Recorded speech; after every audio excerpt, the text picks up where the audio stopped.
le Très-Haut, veut du bien à l'un de ses serviteurs, il lui envoie, une année avant sa mort, un ange qui le guide vers le droit chemin, qui le dirige vers ce qui lui est bénéfique, et qui le pousse, qui l'encourage, à faire ses bonnes actions, ses bons choix.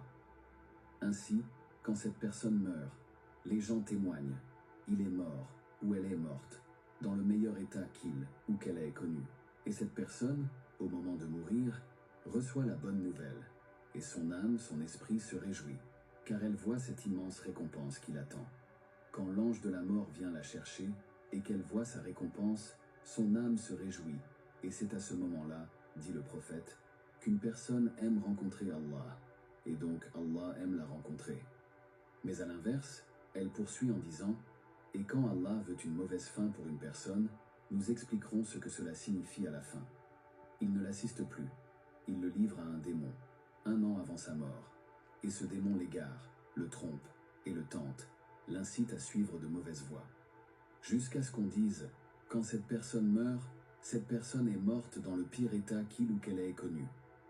Alors que cette personne est en train de mourir, lorsqu'elle voit le châtiment qui l'attend, son âme s'effraie. Comme nous le savons d'après d'autres hadiths, et c'est à ce moment-là qu'une personne déteste rencontrer Allah, et donc Allah déteste la rencontrer. Cette parole prophétique n'est pas aussi connue que d'autres hadiths similaires, qui disent à peu près la même chose dans Bukhari et dans Muslim. Pour revenir à l'explication de ce hadith, le prophète nous dit que notre comportement influence et influencera notre futur et notre mort.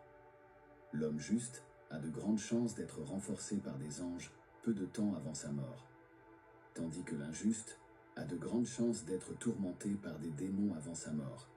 Allah n'est pas injuste, il s'est interdit l'injustice à lui-même. L'injustice est terrible chez Allah, elle sera ténèbre le jour de la résurrection. Mais Allah ne guide pas les gens injustes comme il nous le dit dans le Coran. Et Allah ne guide pas les gens injustes. Sourate l'Iran, verset 7. Allah renforce donc les gens qu'il aime, les gens qui s'accrochent à sa religion, à la droiture, qui ne commettent pas d'injustice et qui ont un bon comportement. Allah renforce ces gens par des anges qui les poussent au bien. Cependant, celui qui fait le mal, qui appelle au mal, qui est injuste, Allah ne l'aidera pas s'il ne cherche pas à se repentir. Et il sera entouré de démons qui ne chercheront qu'à le faire transgresser encore plus. Comme Allah nous le dit dans le Coran, « N'as-tu pas vu que nous avons envoyé contre les mécréants des diables, qui les excitent furieusement à désobéir » Sourate Maryam, verset 83.